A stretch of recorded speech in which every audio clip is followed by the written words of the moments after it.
Anyways, question. Yes. Who or what defines Dharma? Dharma. Dharma is that holds the existence of a thing. Everything in this phenomenal world has got a dharma.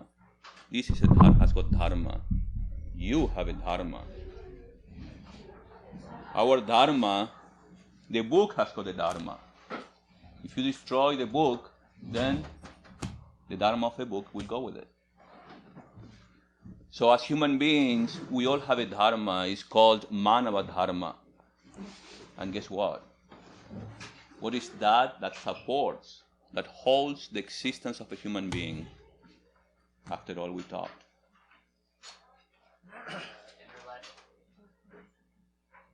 And what is inner life? I think because I never knew really the true meaning of Dharma, but when you were talking in there, it kind of made me realize what it means is that the components of us. It's the components of like you said, the book, the components of what something contains. Yes. At the same time, Dharma is that supports your life. Yes. If we do not support our life by practice, by our values, by what we think is good for us and for others, but there is a fundamental Dharma in all of us, and it's called Manava Dharma, coming back to the human being. And the Dharma of a human being is to manifest our divinity, because we are divine beings. So we really, really seriously need to accept this. The more we manifest our divinity in our life, the more we are fulfilling this Dharma. But then it's different from each individual. Oh, well, yes and no. The means are different. As I said, there are so many ways of realizing God, or as people. I mean, individuals are present here today. We all have our own baggage, our own backpacks, and we all have to deal with our own habits, tendencies, samskaras, impressions from the past. So, yeah, let me just go to her. I will come back to you.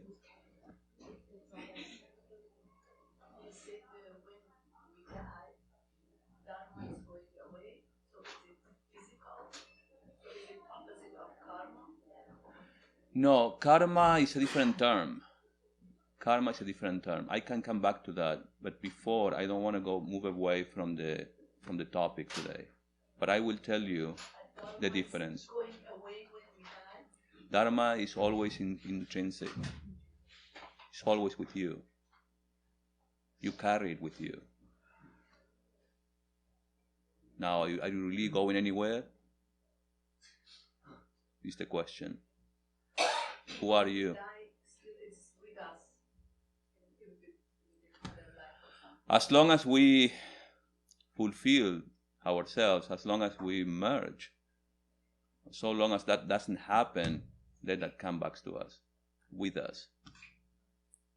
The moment we merge in that self, which is completeness, there is no need for any need. There is no hankering for anything else. You are fulfilled, you are complete. Unless that happens, or till that happens, then there is a dharma for everything. I'd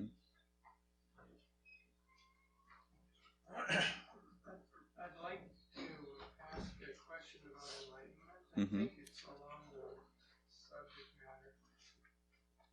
With the Lord, with Brahman being both the material and the efficient cause of the universe, then it would follow that since Brahman is the efficient cause or the design, that Brahman has intelligence and that it has will. The question I wanted to ask, it's a knot that's within me and has been for so long I've never had a chance to ask the question, is at the point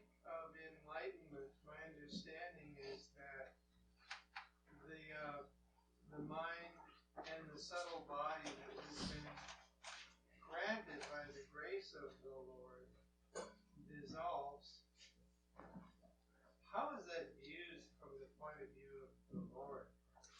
Is the Lord glad to have something that He has created disappear and dissolve?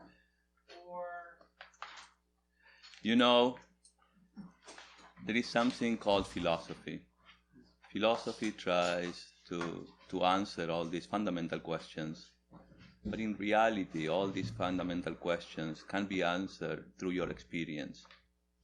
I can tell you what the books say, but you have to connect to that intuition, inner intuition within you that will tell you the answer. You see? This is one without a second.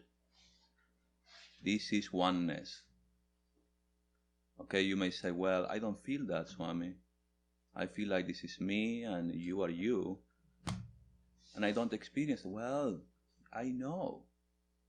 But the same consciousness that is holding you, that is keeping you up, so to say, and allows you to listen, to see me, is the same consciousness that allows me to do the same. There is no name and form. It is. It is. Now, you may say, well, you know, if I go there, then I won't be able to enjoy. I will lose my identity. Think about it. Wouldn't it be greater to identify with that is everything, that is beyond personalities? See what would happen to you. So this is a call that not many of us are willing to take, you see. Not many of us. I mean, we can go fly really, really high. And Sri Ramakrishna, I don't know if you all know Sri Ramakrishna. Sri Ramakrishna is our teacher, the founder, and the source of inspiration for this monastic order through Swami Dhyanayogananda, his main disciple. He's the one who started this. And we are monks, belong to his monastic order, and we represent his teachings.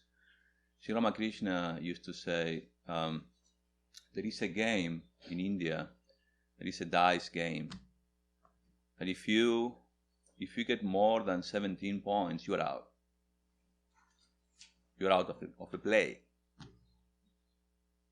He used to say, you know, just it's not worth it. Just keep yourself high enough so that you can keep enjoying the joy. And as you pointed out before, the grace of God that brought us here. This human body is so desired because in this human body is this human body that allows you to understand this, to connect to yourself through your intellect. You see? So there are different degrees. I like to fly high because there is where I find true inspiration, you see? And, well, I kind of enjoy that, but it doesn't have to be that for all of it. I think what's important is, as I said during the talk, is to get alive, to get an inner life, you know, and from there, let us all enjoy this gift. I mean, I enjoy the words of the scriptures. For me, are inspiring. That's why I couldn't help myself in explaining explaining this topic this way. I don't see any other way. Sounds like you're saying that Brahman's just fine, thank you very much, regardless of how I take it, but that it's up to me or up to us. Up to us. To let go. Yeah. And it's up to us to let go. And trust me, I'm not speaking from the position like, oh, Swami, judge you are. Nah, come on. We are all living in a human body. We are all subject to that, like, oops, what happened? As long as we live in this human body, there is no hooray. There's no. Hooray! See, but the difference you can make in your life is by knowing the truth and try to apply this truth in your life. Try to manifest this truth in your life. You see, that's what gives me joy. I mean, at least I'm hoping that all, you can also feel that way. Otherwise, what is this for? This world of hypocrisy, lies, cheating, disappointments, frustration. Come on. Let us live in heaven. It's a choice. It's a choice. Swami, I think it was interesting when you were saying how the good and the bad being kind of almost one and the same. I mean, it depends on the degree. It's the same. It's the same energy. The difference is not in kind. And I apologize because sometimes it was so high I couldn't put my eyes on the page, but. It's not of kind, but in degree. The difference is in degree of manifestation. Well, that maybe I didn't quite get what you were speaking behind that, but I was looking at it as the good, the bad, meaning that the degree of it being like not the degree like evil bad, but sometimes we aren't on the path that we're supposed to be on, but that. We don't have to look at it as a harsh way within ourselves, but just to realize that that is our teacher as well. Yes, absolutely. Yeah. All So our experiences are our teacher, our guru. And so the Dharma, what you're speaking of, which is the contents of us, we can have the Dharma, but we can be living opposite of our Dharma. So that becomes That's the Dharma what happens. That is pervading our life at the time. Yes. So then when we go back to what is our true values, or once we establish what is our values within ourselves that we choose to decide to live them, that becomes our Dharma. Yes, you So start tuning. Yes, you start tuning with truth. Yes. Because Dharma doesn't mean that it is those good values, because sometimes we can be on the yes. We can be have switched them. I also like to stress or to kind of focus in the concept of the heart. Yes. Which is something that, usually traditionally, Vedanta, it is said, is just for a few. Well, I always never really bought that. Why? Because if you read the Upanishads, it's appealing to your intuitive capacity, intuitive understanding. That is something that is so common, so natural to us in everyday life. That when you say, hey, do it from your heart, put your heart, live in the heart. When you love someone, you forget yourself in that object, and you just are, you just enjoy, you are bliss. Haven't you experienced that? For a millisecond. The problem is that we get trapped, unfortunately, in this world, according to what the scriptures say and our teachers, and we get deluded, hypnotized, right? And we think that the outside world is the direction. We misguide ourselves. Well, that's what Vedanta is all about.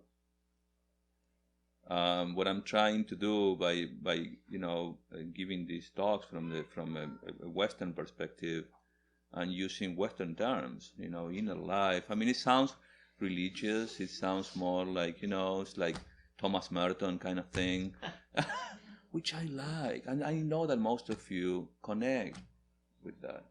Is that Vedanta? No matter how high philosophy it may sound, it is that. Just be with God within yourself. Just get back to your prayer. I think people attune to it because whether you're Vedanta or anything, we all hear the heart thing. So yes, it is the truth. but it's such simplicity, but at the same time we complicate our own lives, so we complicate it, Yes. or we don't even Yeah. aren't in tune to even. Sometimes some people aren't even in tune to live that way. So it's something completely new. But Let me have the opportunity for others also to. Okay. I'm I sure. was just adding- Prasanna, what would you like to say? Sorry, I was just adding to what you're saying. No, yes. No, but you listen. I told you many times, Elva. You have good ears. Yeah. You mentioned something about the roles that they play in our real self versus the role that we play. I have kind of two questions in that regard. Number one, when do you know it's a separate role or it's real you? And two, even being spiritual, how do you know that's another just another role? Yeah. Well, who are you? For me to find out. But you can say, well, I'm so and so, I'm sitting here. You see, are you playing a role? Yes. Yes. Do you know who you really are? No. So that's, you have to find out.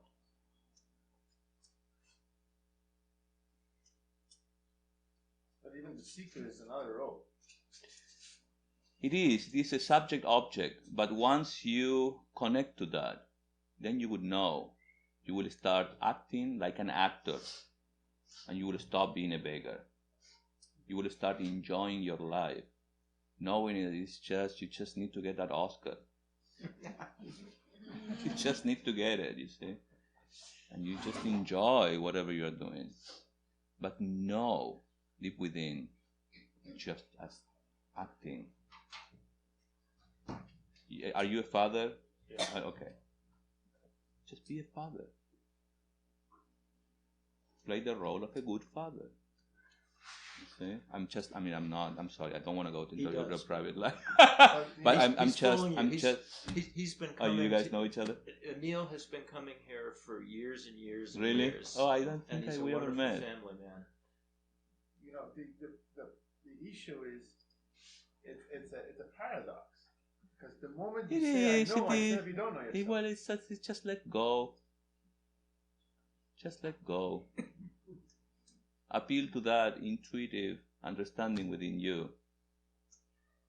Don't hold too much to reason. We can talk more about it, but I don't want to fall into, spider webs and because no. I mean I will have to give another talk on on how to come out of those spider webs.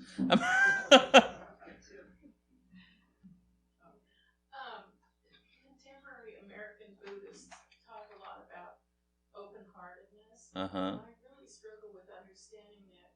Is that similar to breaking the knots of the heart asunder? Yeah. Is that basically the same thing? Yes, absolutely. Yeah. Hard to understand. Yeah. Next time, next month, I'm gonna touch Buddhist concepts. I was asked to give it a title for the next talk, and I thought mindfulness was something that can relate to all of us. Yes.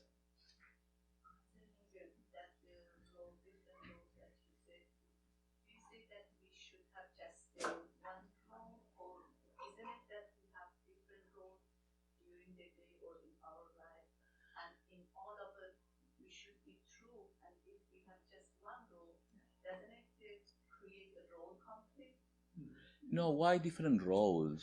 Because, for instance, I can be a mom, I can be, in the office, I can be different, and in different place, I can be very spiritual and low-key somewhere, but in another role, I can be different. Okay, I see what you mean. Yeah. Well, but it's always you. It's the same you. Yeah. It's the same you.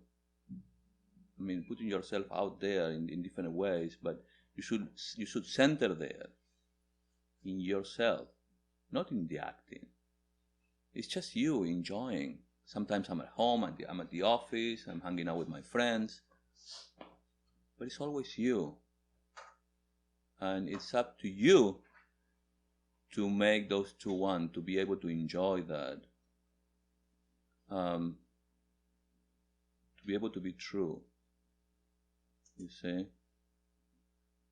Not that you have to, open up to everyone or anything like that.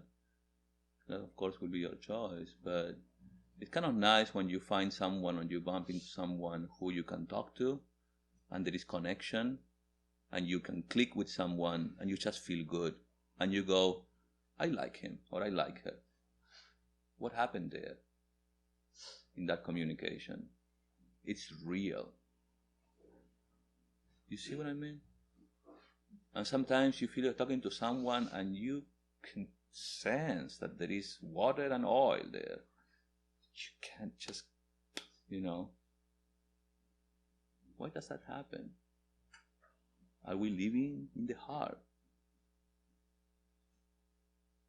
So that's basically it. It's simple.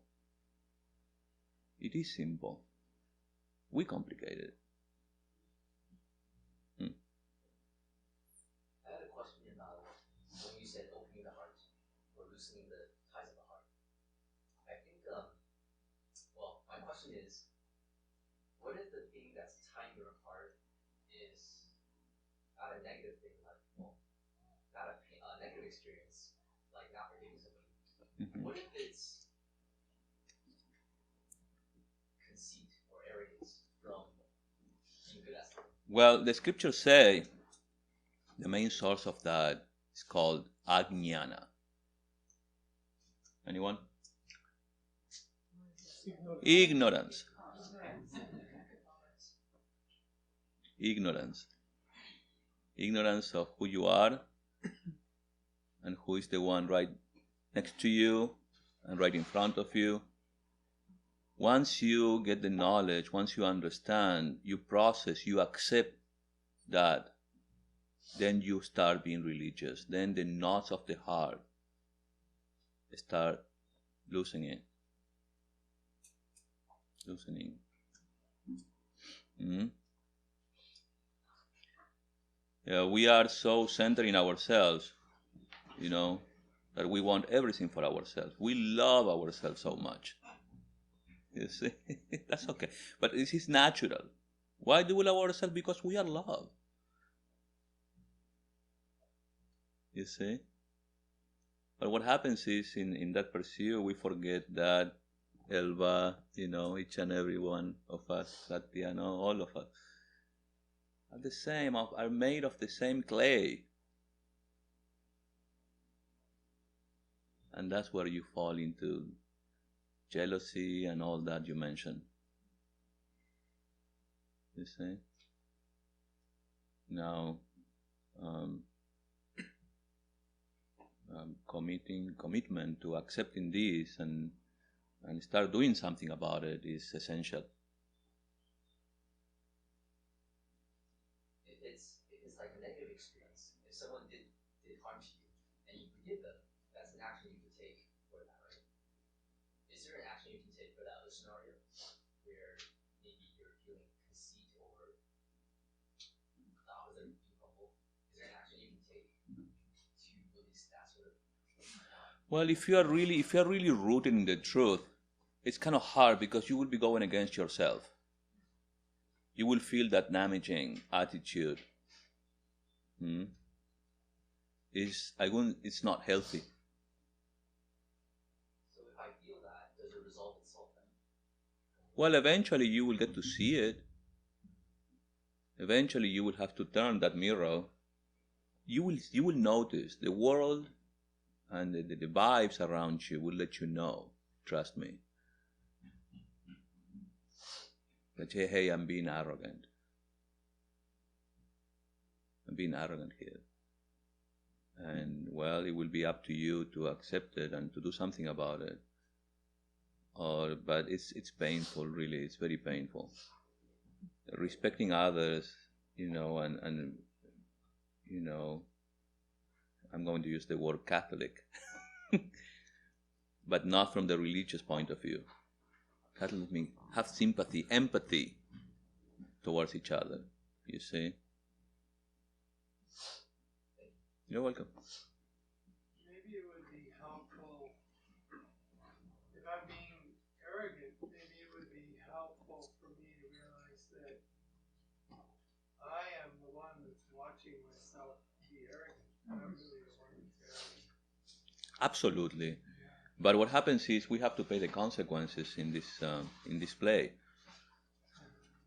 See, when you put your fingers in the in the switch, what's going to happen when you put your fingers? I mean, you're boiling milk. You're going to get burned. In the same way, you do that and you will suffer. However, deep within yourself, you know the truth. So there is not really something like wrong. It's just an error, just a mistake. You learn from it. With a smile, just stand up, and keep going. Mm-hmm. You don't blame yourself. You don't, The point I was trying to make, though, is the real self, the one with a capital S, is the one that's the witness of the small self being arrogant. Yeah. You can see yourself in that, in the witness consciousness, then that's really it, isn't it? Or is that it? That's who we Yeah, are. well, but you see, if such is the case, it shouldn't be at the cost of yourself through other experiencer.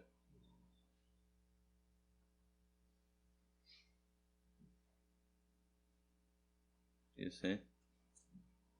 Whatever we do to the outside, whatever we say, whatever we think, we are doing it to ourselves.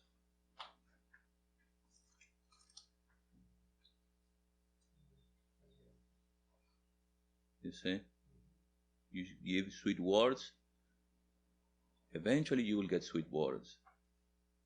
You give love, you may not, but be sure that will come to you.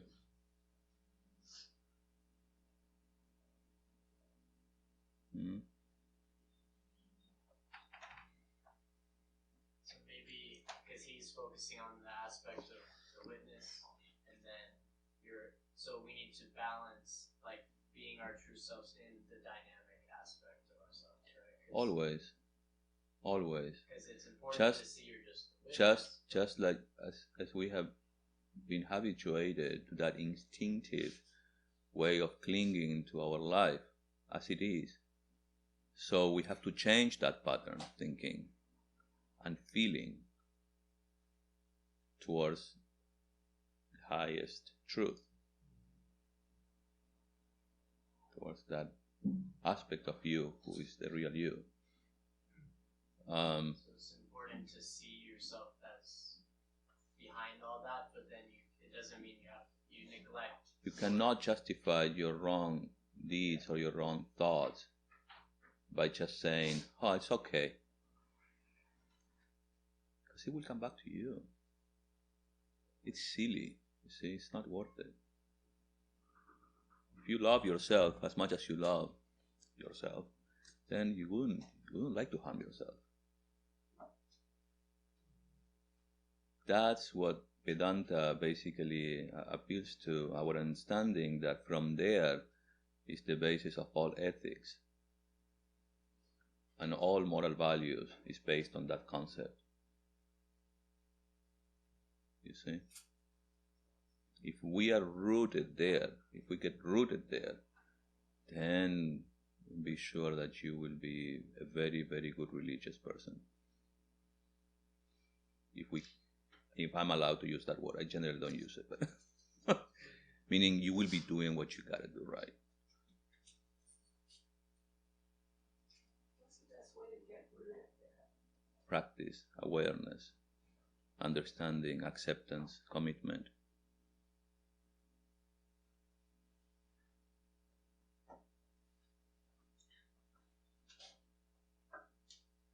You have to somehow change your habits in your life. Sooner or later you will have to start doing it. sooner or later we'll get tired. As I said in the talk, we are all willing to carry a backpack, up the hill for some time, but then, it gets heavy. We get tired, and it's like, oh, come on, I need a break. I need a break of myself.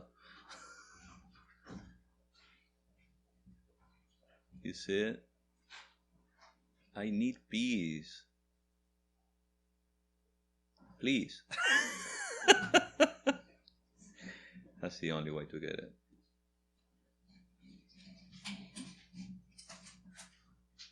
In your talk, you mentioned that making that your priority. Maybe that's important too. That everything else kind of takes a secondary. That's correct. I mentioned in the talk that there is first start to understand that should be your priority in your life. Mm-hmm.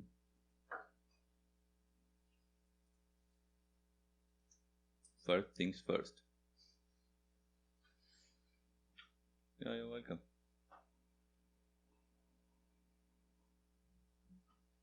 Yes. Francis of Assisi said it really well. He said the only difference between a saint and a sinner is that the saint is aware of his godliness and the sinner is not. Mm-hmm. Well, it is a sin to consider yourself a sinner, says Swami Dhyanayogananda. If at all there is a sin, is to think or believe that you are a sinner. That's a sin. Because we just make mistakes. We like that. We are like pigs. I'm sorry. Like swine. The mud. Oh, I'm happy like this. But, sooner or later say, hey, I look dirty. I stink. I better do something about it.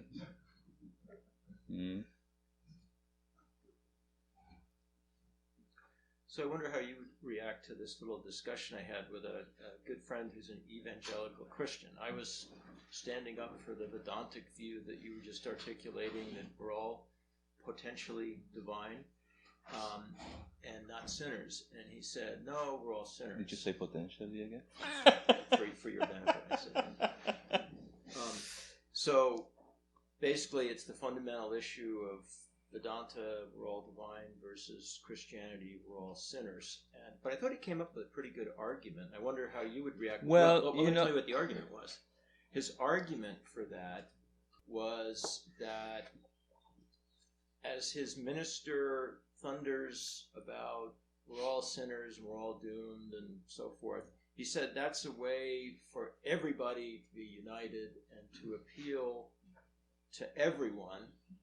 And I don't agree with that reasoning, but I think there's something to it. Number one, you have to understand this philosophy, this way of life is no religion. If at all we have to use religion, it is the universal religion, the Sanatana Dharma, the eternal religion. You see? So, and it's rooted in non-dualism, in unity in diversity.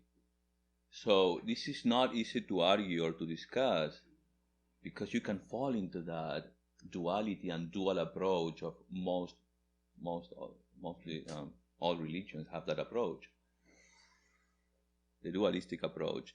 So from the dualistic approach, well, guess what? There is no way out of that labyrinth, Just like, what is it? Always you will run into a wall. But you see, the reason... So, unless this is nicely put, you can be basically... I don't want to fall into arguments or anything like that, but in unity, what is the way?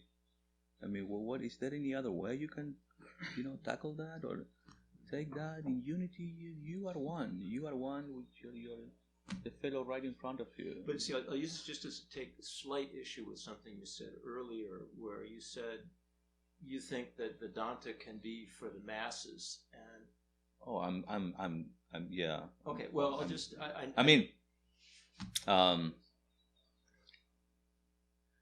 I think Vedanta, when nicely explained, it can be for the masses. However, not everyone is ready. That's my point. Not everyone is ready. I think that's now, when I say Vedanta, you have to bear in mind that Vedanta is, although rooted in non-dualism or Advaita, from there you can integrate any sort of practice, dualistic, unqualified, non-dualistic. You can integrate anything. Well, I think that's so. True, but when I say Vedanta, is for everyone, meaning if you cannot bear the truth as it is, at least through dualistic practices, you eventually get there. Because Vedanta also accepts that. But you're speaking from the perspective of a remarkably intelligent, highly developed person. And my point is that, I'll just use my high school friend, it's not fair, but the masses that believe that they are all sinners and that that's okay. I got it. I don't think that they're sufficiently developed. No, but you can basically explain, for example, that dualistic practices are necessary. I mean, you can go high and then come down without compromising the truth and saying, okay, you need a God. Get hold of a God with name and form. Worship it. You know, give your actions, your thoughts, your everything to him or to her, if she's a woman. Mother, you see, do it. Let that person be happy that way. Well, I agree with that completely. It's just that I think it's so there is no point in arguing, you see, because all paths are true and different ways to reach the same destination. Let me put it this way.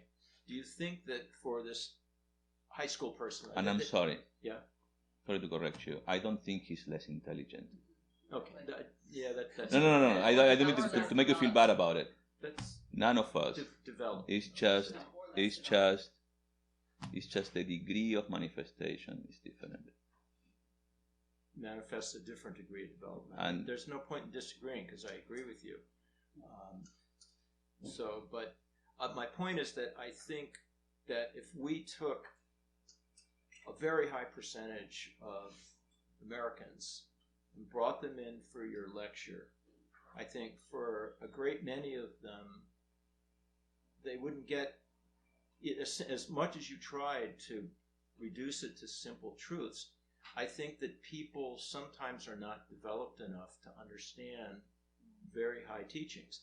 And I agree with what you're just saying, that I think that maybe you need to go through stages of development where you start off believing we're all sinners and somehow a certain religion helps you get past that, and then eventually you can come to an understanding that beneath all of that is the Sanatana Dharma. Well, I think most of you agree with him. Is that right? Well, okay. Well, guess what? Maybe for that person who came today, why does he assume that we are sinner? What makes you a sinner? No. Just give me 1 second. I'll come back to you. For what you said, I believe that sometimes, we all have different styles of teaching and addressing the same truth. The one speaking today has his own style. Sometimes it may be appealing to many of you, and some of you would be like, yeah, I kind of agree, but that's okay. You would have heard, at least. And that will work within you. And eventually, that will slowly unfold. That was Swami Vivekananda's policy. His view was, I'm not compromising this. If you can't get it, at least you should be able to feel it a little bit without reasoning too much. Okay? And from there, all right, at least that's something. And if you have to come back again and again in this circle of birth and rebirth, that's okay. How many times have we been here already? Besides, it's all a circle. Eventually we'll come back again. Yeah, sorry, a sinner. No, I was just asking, we started with assume that we are sinners already. Yeah. And you dig a hole for yourself and you Yeah, try to get out of yeah, the hole. yeah. I mean, What's the sense? haven't we Why had are you in the hole in the first place? haven't we had enough? We just want to be free. I mean, is it really that different to say either we forgot who we are or we're sinners? It's kind of saying the same thing just in a different way. I think we get too stuck. Well, what happens is, in the garden, they you were know, I mean, divine. the basis and the fundamental, the pillars of coming out of this, you know, hypnotism is to find the source of strength. And the source of strength is you. It is within you. So you don't want to believe yourself to be weak. What are you going to get hold of then? I mean, we make mistakes, true. We go against ourselves, true. I can admit that. But we are not weak.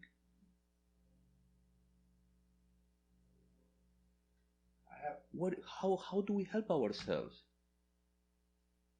Do you think like even praying or going on a pilgrimage, I mean, those are just means that allows us to make connection with our inner strength and make that magic happen in our life. But the help is coming from within you, from nowhere else. It's you that somehow connect to that inspirational something outside yourself. But you don't want to degenerate. You don't want to go against yourself. That I would just go. I would just say that's a sin. If I don't exist, it's a sin. You see, we need to help ourselves by ourselves. Nobody's going to help us. No matter how many times you want to help someone who is suffering, who is, you know, drowned. I mean, it's like, hey, come on. If that person does not want to be helped, no matter how much you may try, take it or leave it. So strength comes from within ourselves, and we also are the ones who attach ourselves to what makes us weak. And so the strength that comes from within ourselves, like in the Christian thing, we have Christ within us. Here we can. Well, at least the Christians have got Christ. Well, Christ is still Christ was just. Christ is not God. Christ was the connection, which was the you know, it's that way, yes. The way I mean, looked at it was that when God looked at us, that He saw perfect because Christ was there, which was the forgiveness of our sins. So once you accept Christ, then the sin part is gone. Yeah. Because and then you are just because you cleanse yourself. You cleanse. You're cleansed through that, and then you are exactly in the same state that like the Brahman Yes. teaches. Well, those I'm very respectful to all sort of beliefs. You see. Very extremely respectful. Yes. I mean, these are called pratikas or pratimas in Sanskrit.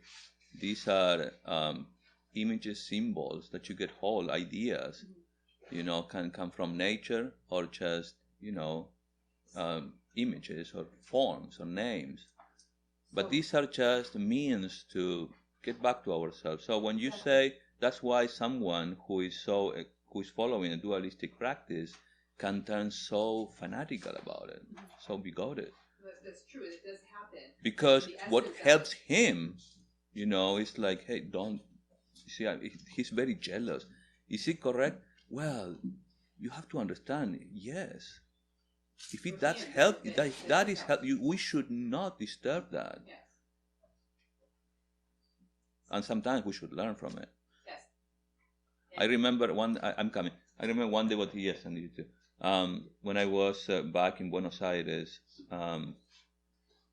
one of our devotees, just like you guys, she came one day and she shared this experience, which was very touching to me, at least. She said, a friend of mine, her mom is dying, and I was trying to tell her, to pray to Mother, to pray to, well, she say Holy Mother. Holy Mother is Sri Ramakrishna's spiritual consort. I would say Virgin Mary for the sake of it. And she was crying. Suddenly she looked at me, she said, and she goes, "You are so lucky. You are so fortunate." And she was struck, and she said, "You are so fortunate, you are so rich to have that. To have that connection with a being, you see, who at least you can pray to." And yes, for all of us who have that, yes, we should accept that. We are very rich. At least, we can get hold of something. At least through a belief, dualistic, non-dualistic, doesn't matter. It connects, it takes us there. You see? So, yeah, I just remember this. I don't know if it matters, but I think it is because when it comes to these ideas of Jesus, the idea of Jesus, which I honor. I was born Catholic, but for me, although I was raised, in Catholic school and everything, it was only when I ran into Vedanta that I completely understand Jesus Christ's message. And I feel myself, fortunate because I can call myself a true Christian beyond religious dogmas and beyond the religious, kind of like, cell. Because Jesus Christ did not say anything but Vedantic teachings. The very essence of Vedanta is contained in the Bible. It's just you have to bear in mind, we have to understand the circumstances, the times. He was talking to a bunch of fishermen. How are you going to talk to them? You see? Are you going to be like super high? You have to somehow let them know how to get there. It's like almost as though like the way I can see it as being a Christian and also now listening to Vedanta and kind of merging them together is like, Christ cross, the way we look at it is that is the death of the illusion of our sin. And or as a Christian. So we accept that, and like I said, how when the way I was explained was there's God, there's me. So they see this God can't, God's perfect. They say you can't look at sin, and so when Christ is there, He doesn't see me, He sees Christ. So basically, that's washed away, and then we deal with our own our own choices and past, and like it speaks of even in the different books about which is the same teachings as Vedanta, and we have to recognize in Vedanta they speak of it as the Maya and the illusion, and so it's each and every one that the only truth is is I God. mean each and those who are sincere, who like to listen to these Vedantic teachings, which belong to no one, and they are all eternal and belong to every single one of us. From there, you can give your free interpretation of any religious practice, wherever you find yourself, in the religion you find yourself. You could be a Hindu. I mean, I lived in India for many years, and many Hindus, I mean, with all my respect, everything was so mechanical. But even though in that being mechanical, there is joy. Just like in a Christian or a Catholic, just going to church, there is joy. Now, the goal is to understand why we need to do that. Because when you understand, then only you can commit. And you can dive deeper and deeper. You see? I mean, I honor the Hindu religion. What I mean Hindu is all these amazing practices, variety of practices that they have. These are all symbols. different aspects of God and goddesses, you see, that symbolize something within us. It's beautiful, amazing richness. I mean,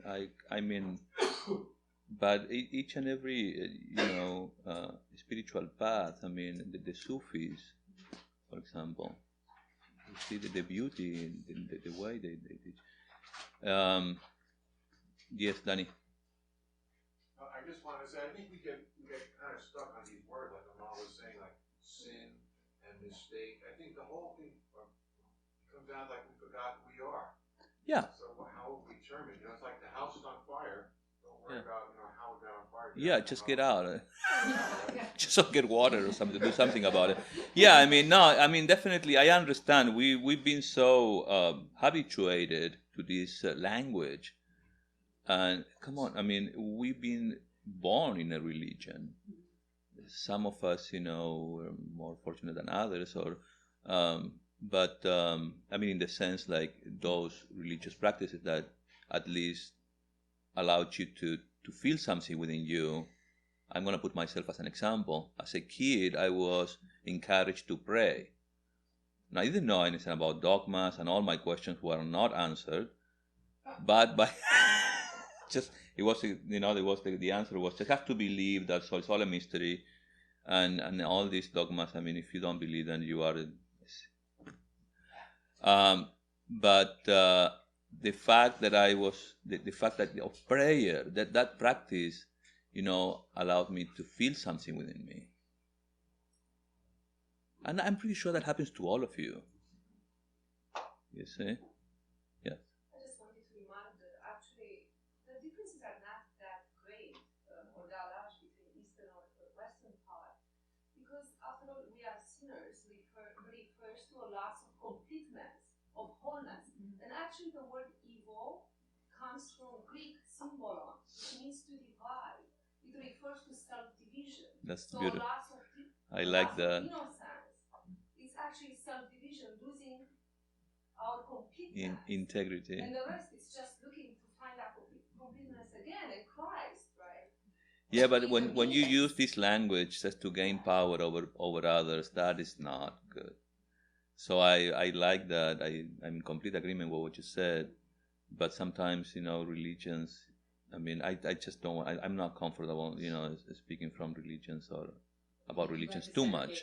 I think that they are all true, but the means that they take are different, and that's it. I mean, we hear the truth coming from these ancient seers. They experienced this. We should try to take this and make sense in our life and in our religion, in our own religion. From there, it's nice to hear because she's giving clarity about that completeness and all that. It's nice to hear from someone who it makes sense. Like, wow, it makes sense. No, absolutely. As I said, I mean, I loved it. I mean, yeah. I mean, divisions. I mean, the moment you dwell in duality, you are afraid. And that's why there was a question, there's not a conflict between roles. Well, that's the problem. We are many. How can we not be? How can we cease being many, right? Because many refers perhaps to a different role, to a different act, right, that we play. How can we stop being many? Yeah, but at the same time. Yeah. Of course. It's a rhetorical question, yeah. We kind of know, but we can't. Yeah, I mean, it's a habit. You have to just look upon this as a habit. We got habituated with some other thing, which is not being helpful so far. To wake up, to the soul, the real soul, the S, the capital self, and make a difference in your life. It's the call of Vedanta. And for most of, all religions actually want to go there. It would be more simple if it was just all about us, but it's not. It's always about the attitude or the feelings we have with others. Yeah, that's another aspect. It comes to but it starts with yourself. Yeah. That's an aspect. Making justice to every person. Yeah. Because if you can't do that, then it's very hard to come to that peace that rests with yourself. Yes. I like what you said, because it's always spoken about in here how we come to ourselves and we're at the Atman, we're able to kind of connect with the other people around us and see where they're coming from. So that's where we come out of ourselves and our selfishness, where we can hear somebody and be able to kind of give them. It's almost like a soul exchange. Yeah, we get it. You see, when you start accepting and integrating these concepts of this truth in your life, I like to say, you become more aware. It's not that you're gonna make the same mistakes. You probably will, but it's just like, oh, I'm falling, boom. Next time, oh, I'm falling again, and then next time it's like, oh, I'm falling. Okay, I made my mouth. You see, and then it's, oh, okay, I will try not to. You see, till it becomes a habit, till it becomes yours, till it becomes spontaneous in your life.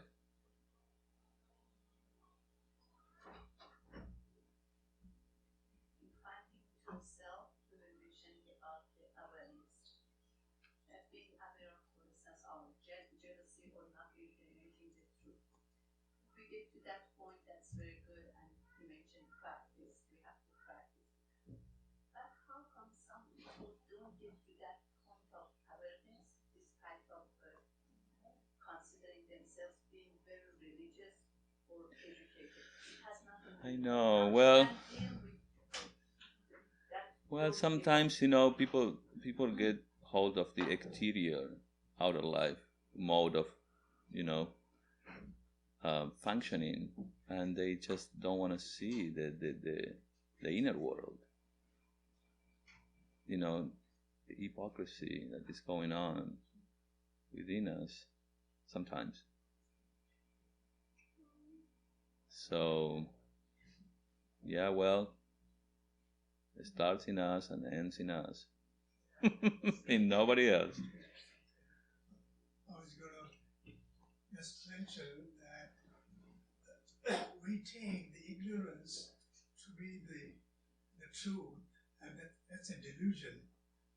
We mistakenly use our accumulated knowledge as the real. Yeah, somehow we need to convey this idea. Somehow we need to express this. So we use language. Language is not perfect. It will never really, because this is about experience, you see. No word really will be able to define who God is. The moment you say God is, boom, God is no more.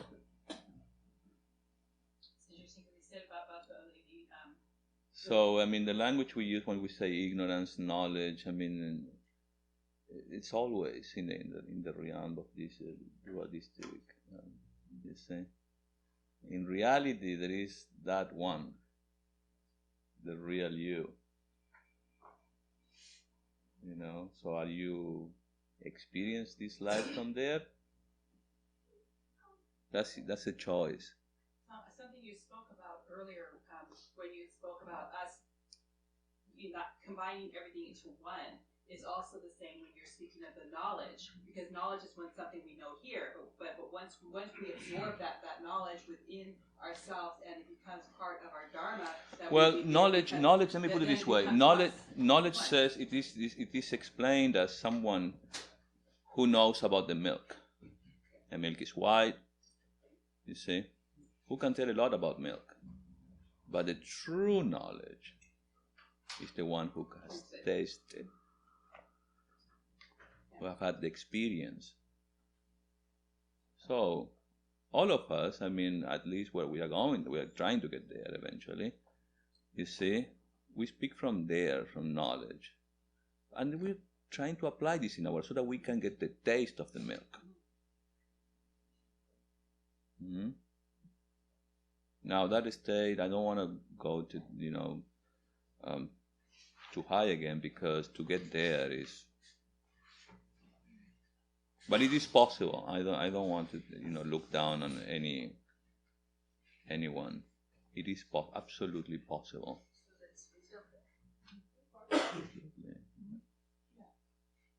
There is wisdom and knowledge in each and every one of you, in each and every one of us. we lack strength to accept it. But the strength, we are not going to get it from outside, I'm telling you.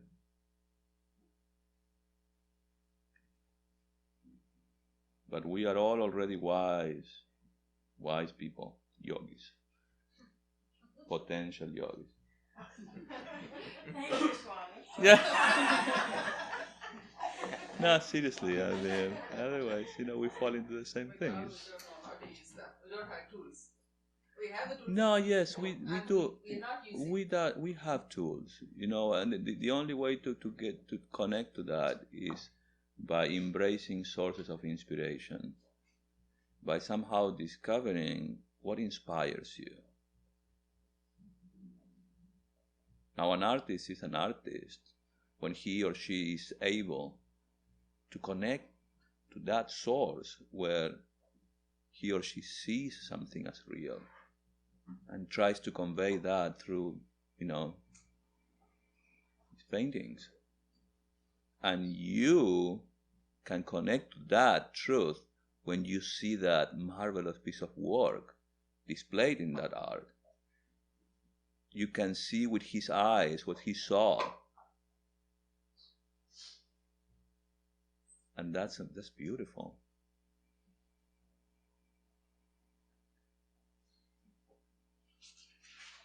So, all right. Let's continue with our hopefully inner life. You're welcome.